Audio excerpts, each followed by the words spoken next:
Welcome to Bedtime Sleep Stories for Grown-Ups by Beezy Beez Honey.net. I hope you are settled in for the night and are ready to go on a journey of deep and relaxing sleep. Originally, we've put these special bedtime sleep stories to help our customers deal with their own sleep problems, anxiety, and the chattering brain that they simply couldn't turn off or turn down. And they became so popular with our customers that we decided to share them with the world, so that anyone out there dealing with insomnia, sleep problems, sleep deprivation, anxiety, pain, or any other kind of issues preventing you from getting enough sleep can also benefit from these same bedtime stories for adults. We truly hope you enjoy this episode and consider subscribing to our channel to support and help the spread of these sleep stories to people all over the world with the same issues that brought you to this video. Thank you for your support and a deep and uninterrupted sleep to you tonight. Beezy Beez Honey, sleep better, feel better, be better. Let's begin. Tonight's story was written by Brothers Grimm and is part of the collection of Grimm's fairy tales. Just in case you are planning to fall asleep before this story ends, I wish you wonderful dreams and deep and restful sleep. Tonight's story: The Fisherman and His Wife. There was once a fisherman who lived with his wife in a pigsty close by the seaside. The fisherman used to go out all day long fishing. And one day, as he sat on the shore with his rod, looking at the sparkling waves and watching his line, all on a sudden his float was dragged away deep into the water, and in drawing it up he pulled out a great fish. But the fish said, "Pray let me live. I am not a real fish. I am an enchanted prince. Put me in the water again, and let me go." "Oh ho," said the man, "you need not make so many words about the matter. I will have nothing to do with a fish that can talk. So swim away, sir, as soon as you please." Then he put him back into the water, and the fish darted straight down to the bottom, and left a long streak of blood behind him on the wave. When the fisherman went home to his wife in the pigsty, he told her how he had caught a great fish, and how it had told him it was an enchanted prince, and how, on hearing it speak, he had let it go again. "Did not you ask it for anything?" said the wife. "We live very wretchedly here, in this nasty dirty pigsty. Do go back and tell the fish we want a snug little cottage." The fisherman did not much like the business. However, he went to the seashore, and when he came back there the water looked all yellow and green, and he stood at the water's edge and said, "O man of the sea, hearken to me. My wife Ilsebil will have her own will, and hath sent me to beg a boon of thee." Then the fish came swimming to him and said, "Well, what is her will? What does your wife want?" "Ah," said the fisherman, "she says that when I had caught you, I ought to have asked you for something before I let you go. She does not like living any longer in the pigsty, and wants a snug little cottage." "Go home then," said the fish. "She is in the cottage already." So the man went home and saw his wife standing at the door of a nice trim little cottage. Come in," said she. "Is not this much better than the filthy pigsty we had?" And there was a parlour and a bedchamber and a kitchen, and behind the cottage there was a little garden, planted with all sorts of flowers and fruits, and there was a courtyard behind, full of ducks and chickens. "Ah," said the fisherman, "how happily we shall live now." "We will try to do so, at least," said his wife. Everything went right for a week or two, and then Dame Ilsebil said, "Husband, there is not near room enough for us in this cottage. The courtyard and the garden are a great deal too small. I should like to have a large stone castle to live in. Go to the fish again and tell him to give us a castle." "Wife," said the fisherman, "I don't like to go to him again, for perhaps he will be angry. We ought to be easy with this pretty cottage to live in." "Nonsense," said the wife. "He will do it very willingly, I know. Go along and try." The fisherman went, but his heart was very heavy, and when he came to the sea, it looked blue and gloomy, though it was very calm, and he went close to the edge of the waves and said, "O man of the sea, Hearken to me. My wife Ilsebil will have her own will, and hath sent me to beg a boon of thee. Well, what does she want now? Said the fish. Ah, said the man dolefully, my wife wants to live in a stone castle. Go home then, said the fish. She is standing at the gate of it already. So away went the fisherman, and found his wife standing before the gate of a great castle. See, said she, is not this grand? With that they went into the castle together, and found a great many servants there, and the rooms all richly furnished, and full of golden chairs and tables. And behind the castle was a garden, and around it was a park half a mile long, full of sheep, and goats, and hares, and deer, and in the courtyard were stables and cowhouses. Well, said the man, now we will live cheerful and happy in this beautiful castle for the rest of our lives. Perhaps we may, said the wife, but let us sleep upon it before we make up our minds to that. So they went to bed. The next morning, when Dame Ilsebil awoke, it was broad daylight, and she jogged the fisherman with her elbow, and said, Get up, husband, and bestir yourself, for we must be king of all the land. Wife, wife, said the man, why should we wish to be the king? I will not be king. Then I will, said she.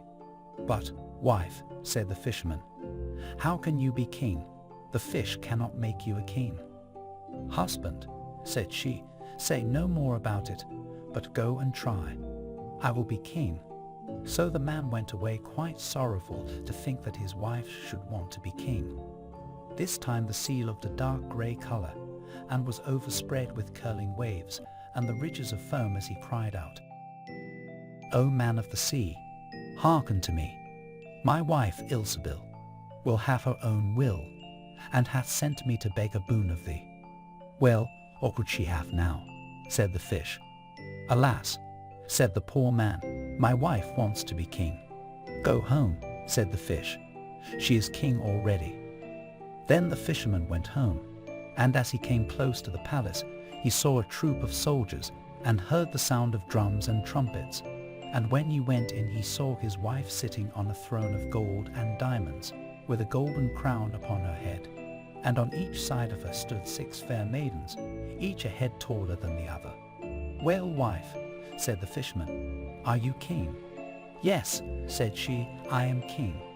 And when he had looked at her for a long time, he said, Ah, wife, what a fine thing it is to be king. Now we shall never have anything more to wish for as long as we live. I don't know how that may be, said she. Never is a long time. I am king, it is true, but I begin to be tired of that, and I think I should like to be emperor. Alas, wife, why should you wish to be emperor? Said the fisherman. Husband, said she, go to the fish. I say I will be emperor. Ah, wife, replied the fisherman, the fish cannot make an emperor, I am sure, and I should not like to ask him for such a thing. I am king, said Ilsebil, and you are my slave, so go at once. So the fisherman was forced to go, and he muttered as he went along, This will come to no good, it is too much to ask. The fish will be tired at last, and then we shall be sorry for what we have done. He soon came to the seashore, and the water was quite black and muddy, and a mighty whirlwind blew over the waves and rolled them about. But he went as near as he could to the water's brink, and said, O wife, wife, said he, how can you be pope? There is but one pope at a time in Christendom. Husband, said she, I will be pope this very day. But, replied the husband, the fish cannot make you pope. What nonsense, said she. If he can make an emperor, he can make a pope. Go and try him. So the fisherman went, but when he came to the shore, the wind was raging, and the sea was tossed up and down in boiling waves, and the ships were in trouble, and rolled fearfully upon the tops of the billows. In the middle of the heavens, there was a little piece of blue sky, but towards the south all was red, as if a dreadful storm was rising. At this sight, the fisherman was dreadfully frightened, and he trembled so that his knees knocked together. But still he went down near to the shore, and said, O man of the sea, hearken to me. My wife Ilsebil will have her own will, and hath sent me to beg a boon of thee. What does she want now? Said the fish. Ah, said the fisherman, my wife wants to be pope. Go home, said the fish. She is pope already. Then the fisherman went home and found Ilsebil sitting on a throne that was 2 miles high, and she had 3 great crowns on her head, and around her stood all the pomp and power of the church. And on each side of her were 2 rows of burning lights, of all sizes, the greatest as large as the highest and biggest tower in the world, and the least no larger than a small rushlight. Wife, said the fisherman, as he looked at all this greatness, are you pope? Yes, said she, I am pope. Well, wife, replied he, it is a grand thing to be pope, and now you must be easy, for you can be nothing greater. I will think about that, said the wife. Then they went to bed, but Dame Ilsebil could not sleep all night for thinking what she should be next. At last, as she was dropping asleep, morning broke, and the sun rose. Ha! thought she, as she woke up and looked at it through the window. After all, I cannot prevent the sun rising. At this thought she was very angry, and wakened her husband, and said, Husband, go to the fish, and tell him I must be lord of the sun and moon. The fisherman was half asleep, but the thought frightened him so much that he started and fell out of bed. Alas, wife, said he, cannot you be easy with being pope? No, said she. I am very uneasy as long as the sun and moon rise without my leave. Go to the fish at once. Then the man went shivering with fear, and as he was going down to the shore a dreadful storm arose, so that the trees and the very rocks shook, and all the heavens became black with stormy clouds, and the lightnings played, and the thunders rolled. And you might have seen in the sea great black waves, swelling up like mountains with crowns of white foam upon their heads. And the fisherman crept towards the sea, and cried out as well as he could, O man of the sea, hearken to me. My wife Ilsebil will have her own will, and hath sent me to beg a boon of thee. What does she want now? Said the fish. Ah, said he, she wants to be lord of the sun and moon. Go home, said the fish, to your pigsty again, and there they live to this very day. We've now come to the end of this story. If you liked this bedtime story, please consider liking this episode. It'll allow the platform algorithm to find more people like yourself who would enjoy this kind of content. Consider subscribing to our channel to be notified when new stories are published. Thank you for listening, and may you enjoy a deep night's sleep.